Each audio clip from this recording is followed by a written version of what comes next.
Well, I wish I was wrong. I tried to tell people. I tried to warn you all, but no, I was right.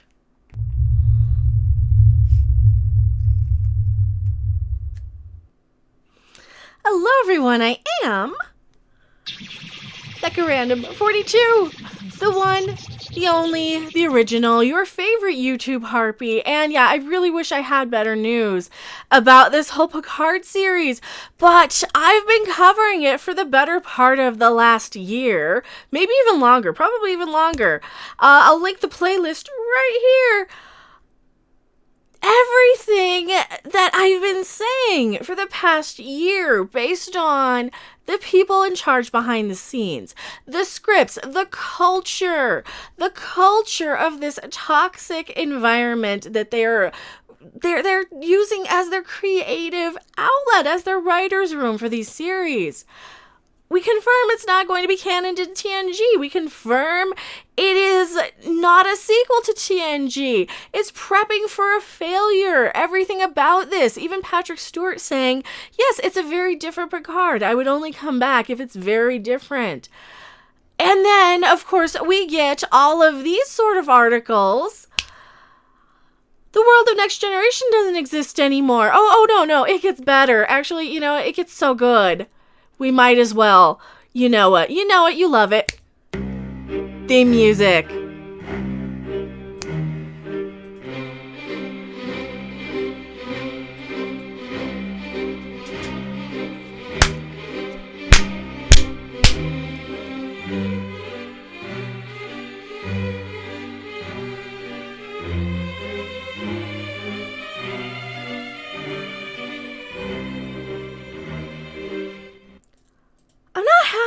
That I have to make this video, and I was not going to bring any more attention to this series, but you guys kept saying, yes, please make a video on this, please make a video on this, please make a video on this, so we'll go over a little bit here and there. Now, this one's a first look on the new Star Trek Picard series. He looks fine.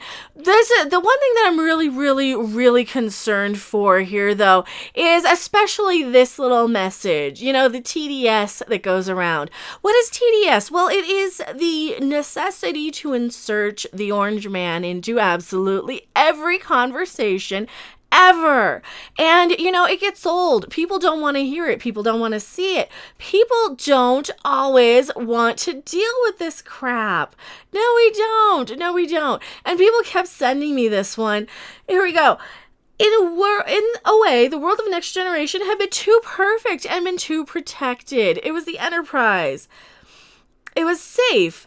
It was a safe world of respect and communication and care and sometimes fun. In Picard, the Federation, a union of planets bounded by shared democratic values, has taken an isolationist turn. Picard was me responding to that world of Brexit and the Orange Man and feeling, why hasn't the Federation changed? Why hasn't Starfleet changed? Maybe they're not as reliable and trustworthy as we all thought.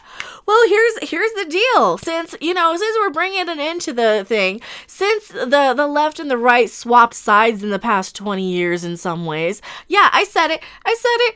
Yeah, get mad at me for that one. I'll take full responsibility for that one.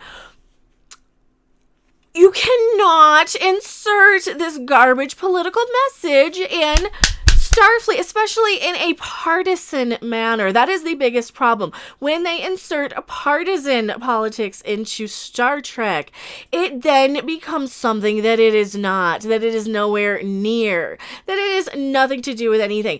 Not only that, they are off-putting to even the most liberal of fans who always grew up with the show, who are just tired of hearing it. People want an escape from the daily Orange Man is bad routine. You see it all day on the news. You see it all day everywhere. And Star Trek used to be a sanction for that. Star Trek used to be this way of intelligently conveying some pretty progressive messages at the time. in a way that convinces people to maybe look at things a little bit differently, to look outside the box, to experience some diversity of thought for a change, some diversity of what is in your mind, not this culture of Star Trek Discovery, which is the same people involved behind the scenes, where if you don't like the character of Michael Burnham, then you are automatically an ist and a phobe, despite the fact this character would be garbage if it were a white dude. Oh yeah, I said it. If this character were a white dude, it would be a crap character. I do not need a 40-year-old white dude to tell me what didn't work for him about a wrinkle in...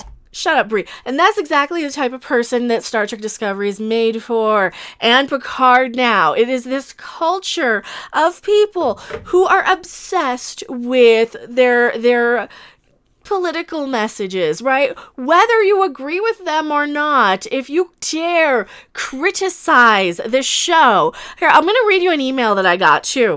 Pedro, I did get your email. I'm going to read it here live because you're probably the 20th person who sent me this Variety article that we're going to get into, but I wanted to leave this one up on screen for everybody so they know what type of culture they're getting into, that even your most liberal, progressive people, especially your old-fashioned Kennedy era Democrats, right? Those people are going to be so off-put by this TDS, this orange man bad crap over and over again. So here he says, am I just going crazy, or has Variety deleted all the comments here I posted? I got attacked for stating I don't think I'll like the new Picard series because of Stewart's interview. He doesn't seem to understand the show and makes weird statements like referring to A Christmas Carol as a political document about divide and mistreating marginalized people. Would be interesting to cover. And then he goes on, he links the article here. Oh, we'll get to it. And thank you so much. I've gotten this from a lot of people, and I did not want to give them any free press about this show. But I think people need to be warned about what it is, and that's what I try and do. I try and warn people based on what I've uncovered. And based on my experiences at Star Trek Las Vegas, where I was told that there was an ist in the White House, that I needed to be more inclusive, even though my favorite captain is Cisco. Thank you very much. And that there's too many white people on billboards because that's not realistic by Anthony Rapp, and then I needed to vote on a certain gun control bill by Wilson Cruz, who was too lazy and too much, probably putting on lipstick too much in the back room, yeah, I said it, to be bothered to look up which bill he wanted us all to vote for. Oh, no, but he was going to go and make a little political statement while he was on stage that I paid a lot of your money for, because you guys sent me there, and I feel terrible that you guys had to experience that from my experience there vicariously. I feel terrible. But no, he continues here in this email. I mean, does anybody who worked on Star Trek actually understand the values of Star Trek anymore? No, they don't. Now, let's take a look at Michael Chabon's Instagram post here. Now, why do I go with Michael Chabon? Well, he was the showrunner for a little bit of time before it aired, after Alex Kurtzman was ousted, and Alex Kurtzman, as we all know, is the one behind the scenes of Discovery. I like science. No. You don't get to pretend to be Spock anymore. I'm tired of this. And it's nothing against the actor personally. It's the writing. It is the writing of Star Trek Discovery that is so bad. And that was all under Alex Kurtzman. Oh yeah, from Secret Hideout. One of J.J. Abrams' bad robot people. Oh yes. So they ousted Alex Kurtzman to go back and fuck off on Discovery. And now we were stuck with Chabon, whose Instagram is Orange Man Bad, impeach Orange Man. Also, normal people stuff, but a lot of Orange Man. There's an Orange Man. And this is what they think. They legit, genuinely, I am not joking. I'm not just a bitter, angry harpy yelling on the internet. They legit think that we dislike Discovery for reasons of having to do with the shade of skin of the actress who plays a main character on the show. Never mind the fact that this character would be garbage and insufferable and mansplaining and just destroying the legacy of Trek. These people saw the cage and figured that they're going to go in and try and retcon that in as many ways as possible to make that line up to canon, because that's all they know of Star Trek is the cage and Big Bang Theory. This is why we get Sheldon Spock. I like science. No, not only that, the ableist writer's room decided to give him space dyslexia.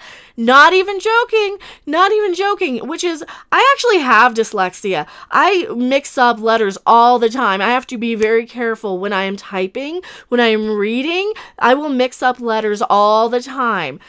And that's what dyslexia is. You will mix up one or two letters here and there. In Star Trek Discovery, that means you can solve the mysteries of the universe that the Red Angel gives you throughout space and time, because the Red Angel is Michael Burnham and her mother at the same time. Oh, I'm getting worked up. Getting worked up here. Might need some Baby Yoda palate cleanser here for a second. Do the magic hand thing. Come on, baby. Do the magic hand thing. Aww. I'm out of ideas. Oh, Baby Yoda palate cleanser. I love him so much. I feel better. Next to an armchair in Patrick Stewart's living room in Brooklyn sits a small table. And on it, a black 3-ring binder. The 79-year-old actor leans in and clasps it with his hands, recounting his upbringing in the north of England. He stands and paces when his subject is Brexit or Donald Trump aggravates him. Well, why are you asking him? What is the show about? Oh, it's about Trump and Brexit. Got it. That's all we need to know about this. This is a show where they care more about marketing the politicalness of the show. And I say politicalness, it's not even correctness. The politicalness of the show, instead of marketing it as a Star Trek show. It is like they have no idea what Star Trek is. And my viewers keep sending me this article. And oh yeah, I knew I was going to get to it, but I wanted to get everything on screen for you guys. I wanted to get from moment one where we saw, yes, he's going to be a very different Picard, and that's all in my playlist. That's all. I don't want to just go over it, but that's why I keep saying Jake Picard. Jake. It was a rant video. Every single thing. It's a very different Picard. He would only come back if it's a very different Picard. Inside the script for Stewart's one-man stage adaptation of A Christmas Carol, which he began performing 3 decades ago, around the same time he originated the role of Captain Jean-Luc Picard in Star Trek The Next Generation. It's early December, and next week, Stewart, for the first time in 16 years, will once again perform A Christmas Carol, in which he portrays more than 30 characters. The run, just 2 nights at a 99-seat theater on 54th Street. This is just stupid doing something like this, Stewart said, sitting forward in a mid-century lounge chair, holding up the binder in one hand as if it were Exhibit A. It's so insane. I could have found other things to do that were not so enormous, but I chose to do this. I chose it. 16 years have passed, and the world is a different place from when I last did it. It's different. It sure is. Oh, it sure is. Star Trek is now garbage and is something that I don't even want to have anything to do with. And Star Trek is not even anything recognizable as Trek. It is generic sci-fi space action sequence. Watch the trailers for Picard. I'm not allowed to show you any footage because CBS likes to block any time I use footage of Star Trek. So keep that in mind. I might pop this up for 1 or 2 seconds. I like science. Just for emphasis. But no, they won't let me actually do trailer reactions anymore because they like to block and strike things worldwide. I let leak that Alex Kurtzman admitted they didn't have a Section 31 show ordered, and I got a strike the very next day on a completely unrelated Star Trek video. So don't tell me that I'm being paranoid on that one. I know what they're doing. You know what they're doing. We all know what they're doing.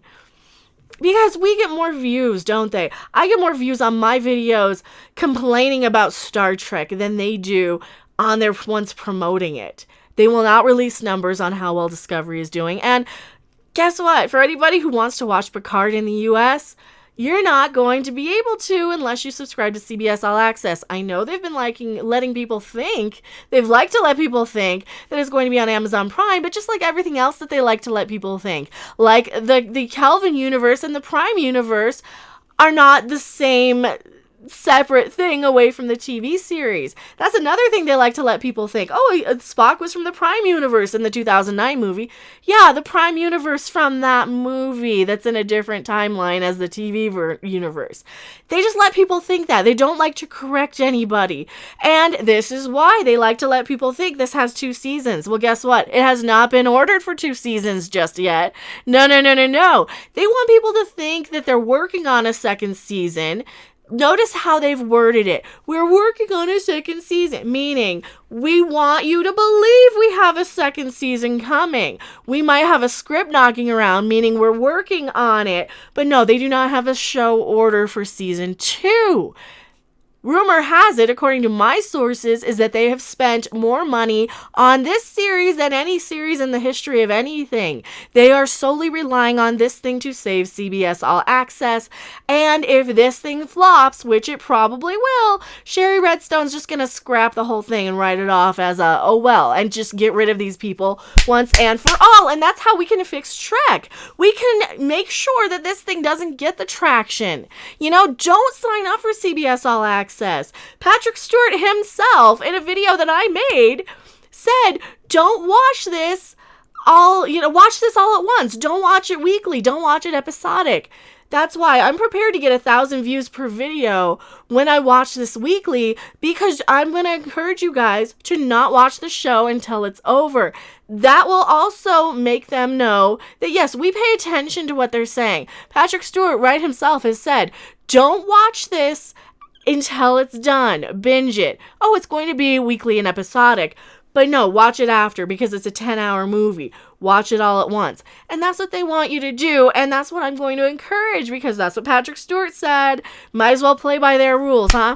On January 23rd, CBS All Access will debut Picard, a series in which Stewart reprises, no he's not, is a very different Picard. I have said over and over, he's said over and over again, it's a very different Picard. It's Jake Picard, basically. And if you guys don't know what that Jake is, it was the Luke Skywalker. Oh, I just had to pretend I was playing Jake Skywalker. Yeah, Mark Hamill had to pretend he was playing a different character. That's what Patrick Stewart's doing, but he's more happy about it. He wants it to be different. For everybody who kept telling me, oh, Patrick Stewart will never let that happen to the character. Patrick Stewart will never. No, he is also of this culture where they have to insert their political ideals in everything, whether you want to hear it or not, whether you're trying to get away from that crap, whether you agree with them or not. Because guess what? Like in the case of this viewer here who emailed me, whether you agree with them or not is not the case. It is, you have to go out of your way to be yelling Orange Man bad, and that is who this is for. For those 20 people over on social media who are obsessed with that crap. From people like Michael Chabon, who's also obsessed with that crap, to Patrick Stewart, who's also getting obsessed with that crap. Alex Kurtzman, also obsessed with that crap.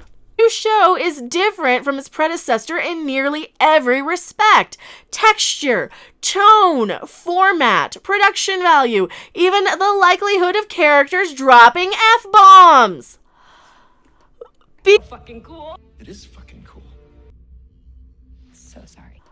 Because that's what we need in Star Trek, more F-bombs. Yeah, they've already showed F-bombs. Yeah, just like in Discovery, where we saw full-on Klingon nudity having her way with a human who didn't know or consent. But you know, that am Star Trek now. I pull up that image, and that's a censored image. That's the censored one. He's uninterested in repeating himself, says Alex. I is a writer Kurtzman, the show's creator and executive producer, and the mastermind, aka destroyer of Star Trek in CBS. In his effort not to just revive Star Trek, but also transform it into a vast narrative universe in the Marvel mold. Everything he does is filled with the inane integrity. He fights for things he believes in. And he's very willing to collaborate once you're on the same wavelength. Lo-fi and a little quaint by today's standards, Next Generation was the most successful. Yeah, that's because it was intelligent. You don't need all the big budget action explosions to have intelligent written stuff. Darmok! Darmok, you piece of... Oh, this makes me so mad. This makes me so mad. They're just destroying everything that Trek was. Just for what? For lulz? Just so you can have a bang-bang shoot-'em-up explosion thing for the 20 people who go to the conventions every year and exclude everybody else because they're not part of the gays club. Oh yeah, I said it. There's a certain gay club of Star Trek fans out there that don't want anything to do with you if you're heterosexual, because that's how inclusive Star Trek has become, at least the fandom behind it. These are the same people who sent death threats to William Shatner. I'm not kidding. I have videos and videos. I've been covering Star Trek for a very long time on this channel, and I am not happy with the current direction it's going. Stewart has no desire to go there again. I know that. We've been saying this. He's not the same person. Yeah, the Next Generation presented a humanist future in which issues like poverty, race, and class have long been sorted out, and conflicts are more often resolved through negotiation than problem solving at the point of a phaser pistol. I think what we're trying to say is important. The world of Next Generation doesn't exist anymore. Nothing is safe. Nothing is secure. That is not good news. I want Next Generation world. I do not want this world of Star Trek Discovery where everybody is nasty to each other, where you have people who work on the same ship, on the same bridge, who shove each other out of the way, making racist comments to each other. Oh yeah. There's a line that Captain Georgiou on Discovery has against another crew member, an alien crew member. She's like, it's just a Kelpian. And then we see in the mirror universe, she eats one of them for food, a sentient being. I'm not even kidding. I'm not. You guys think I'm kidding. Remember, this came out of Star Trek Discovery, and yes, that's a Klingon forcing herself on a human.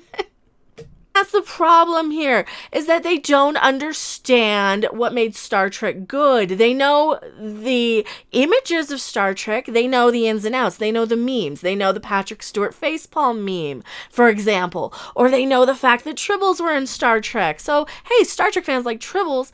It is like getting a Christmas present from your grandma, where she knows you like video games, so she gets you something like a video, like a leapfrog or something, because she knows you like video games. Meanwhile, you're there with, a gaming rig and a 4K Call of Duty, everything else on screen, right? But no, she gets you a leapfrog because she knows you like video games. I'm not even kidding. That is the analogy. That is Alex Kurtzman to Star Trek is like your grandma getting you a leapfrog instead of an Xbox or something.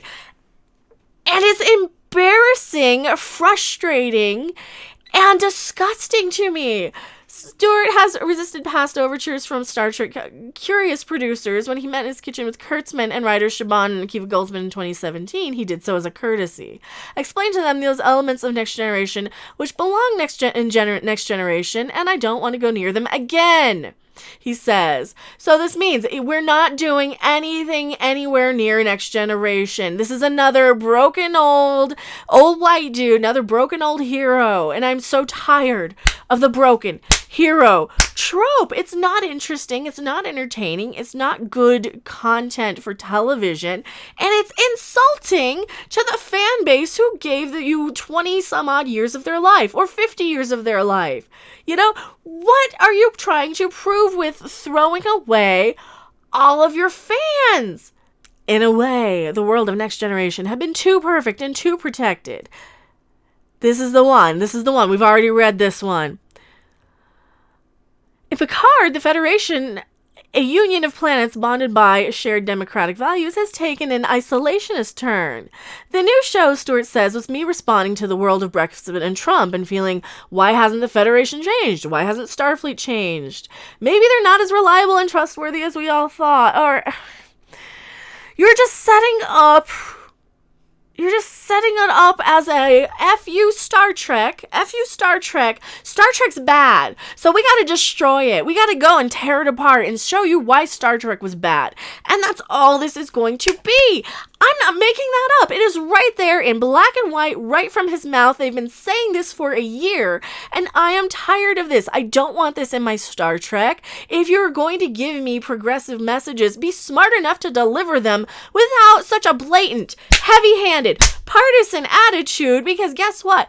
I might not like the Orange Man either, but this is not going to help Star Trek. Now, is it? This is the exact same crap that we get in every aspect of the entertainment industry, and I am tired of this.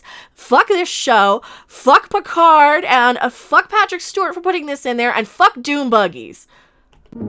Thanks for watching. If you liked it, make sure to hit that like button, and if you want to see more, don't forget to subscribe. See you in the next video. Bye!